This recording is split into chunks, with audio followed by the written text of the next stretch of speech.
Hey, what's going on, you guys? My name is Rayge, and we are back today with an update video here in regards to the S.W.O.R.D satellite progress that I've been able to make. Now, in today's video, we're going to be going through floors all the way from 42 to 44. So that's 42, 43, 44. And, you know, it's been difficult because at this point now, there's only a few teams that I can utilize that's built up, right? A lot of these team dynamics are going to involve you needing, you know, some pretty big increases to your roster. Typically that level 95 to level 100. For me personally, many of my characters are only sitting at level 90 and level 95, with the exception of Gear Tier 18 characters I brought into Dark Dimension 6. The only exceptions are characters, like as you can see right there, my big time Spider-Man. I'm planning to bring him to Dark Dimension 7, so hence he's being upgraded. Now, I also want to point out, guys, big shout out to Freetoplay Frog. He's been circulating a great video here, actually, in regards to a value choice of using Pegasus for this floor specifically. Now, I did try this yesterday. I just didn't have the stat requirements. My Pegasus team is about 1.6 million, and it could not get the job done. And perhaps I was playing it wrong, but it is what it is. Now, today, I was actually going to use the team on screen that you see here. So that's Big Time, Nova, Spider Weaver, 2099, and Kestro. And actually, as I made the team, I accidentally actually entered with the wrong team for this node anyway. So anyways, we still got the job done, but just a heads up, this was the team that I was planning to bring in. We just accidentally misplayed there, and then we actually brought in another team. Thankfully, they were able to clean up. But yeah, that's why, guys, you won't see this team being utilized at all. But if you do have a Pegasus team around 1.9 to 2 million, you can also get this floor 42 done as well. So having said that, let's go into the gameplay here now of each of the teams utilized for those 3 floors right now. So yes, this is the exact same team that I used on floor 41, and that's why you see them actually getting used again, because I actually did not hit the right arrow to go over to the next safe squad. So it is what it is. Thankfully, Extreme X-Men combined with Apocalypse is more than enough to take down this team and this floor, guys. So you want to start things off here using Nightcrawler to obviously hit Black Knight. There's not really much you can do there. And really, this node, I think specifically, is just getting through Black Knight. If you can take him down, everything is pretty smooth sailing. Hence why we have Apocalypse. I mean, it was all an accident anyways. Thankfully, we did have Apocalypse here because either Scroll or Apocalypse can get this floor done. But I think Apocalypse is the better choice because Black Knight can counter Scroll with the counterattack. So it was nice that Apocalypse, the timing of him activating, obviously, his ultimate to crush out Black Knight and finish him off here. And even with the empowered the state, he was not able to be completely finished right there, and that's just a testament to how tanky Black Knight is. But thankfully, yeah, following we have Nightcrawler's ultimate, and it's pretty smooth sailing because a lot of the enemies got taken up with those abilities, and Extreme is really good for those AoE burst attacks that easily clean up this floor. So that worked out really well for us. Thankfully, the misplay here was involving a very strong team in Extreme plus Apocalypse here.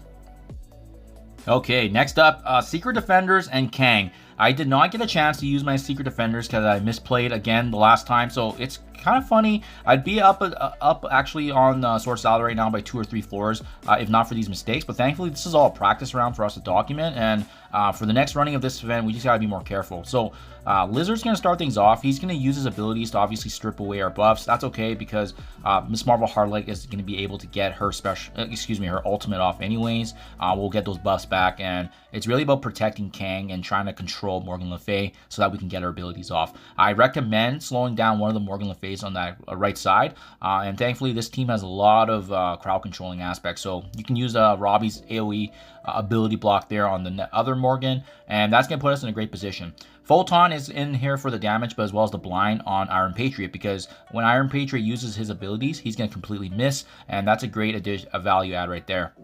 This Spider Slayer also hits like a truck, so if you guys didn't want to focus Lizard at the beginning, you can definitely focus on Spider Slayer as well, as he is definitely more squishier. As you can see, he you know, wasted no time, took care of Miss Marvel Hardlight quite easily. Thankfully, that missed attack on Iron Patriot, and now we inflict the damage there with the ultimate from Robbie, and we're just doing work.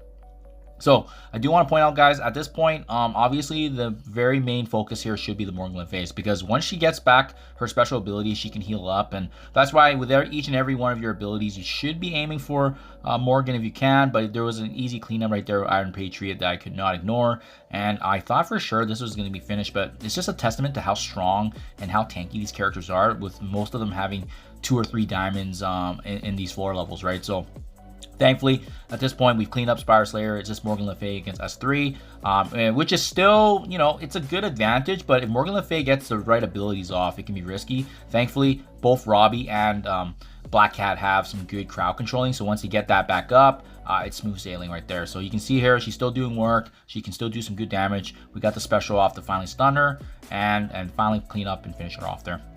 So pretty straightforward. Obviously, the Morgans I would have loved to take down earlier, but this team of Secret Defenders plus Kang got the job done as well. Okay, and last but not least, I wanted to finish strong because, like I said, guys, at this point, you would, especially with me being free to play, I only have 3 or 4 good teams I can use. I wish Old Man Logan's 5 stars. I can't use them at all in this event. So this Super Scroll with Hive Mind team has been crushing a lot of floors, hence why I wanted to go with it. So we can start things off with Super Scroll's actual basic ability to actually flip everything, which is beautiful. And it's pretty smooth sailing at that point, guys. Our Void Knight is able to shut down Doc in here with the ability block for 2 full turns. And you can see the enemies on this floor just seem very, very squishy, right? Every ability we hit, they seem to drop their HP quite low pretty quickly. Now, I was trying to see here if it was Tiger or Juggernaut here that actually had the lower health pool. I couldn't really see. So you'll see here, I tried to use it and I misplayed because once again, I thought it was actually Tiger. I guess not. It was actually Jugs that had the lower HP. Just couldn't see. It doesn't matter though, because we activate our usual Hive Mind synergistic abilities and we just scale back again with Carnage activating the passive there. And amazing turn meter for our team. And then it's going to be pretty heavy. A Super Scroll definitely puts this over the top. To be honest, maybe the next time I do this, I'll try without Super Scroll because this Hive Mind team did really, really good. And as you can see, the only thing that Scroll really did was the beginning there with the ability block and then as well as flipping. So we can supplement that in some other way, shape, or form. I may not need Scroll here for this rendition in the next Source Ally, but as you can see, we play a lot with the turn meter here, taking advantage of obviously enemies falling and then getting those additional turns back. So pretty smooth sailing here.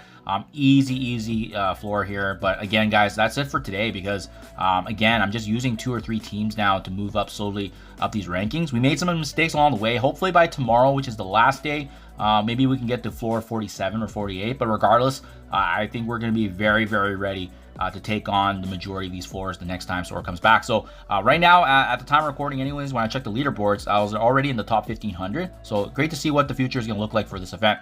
So hopefully this helps you guys out. Good luck the rest of the event. Thank you for your time as always, and I'll catch you guys in the next one.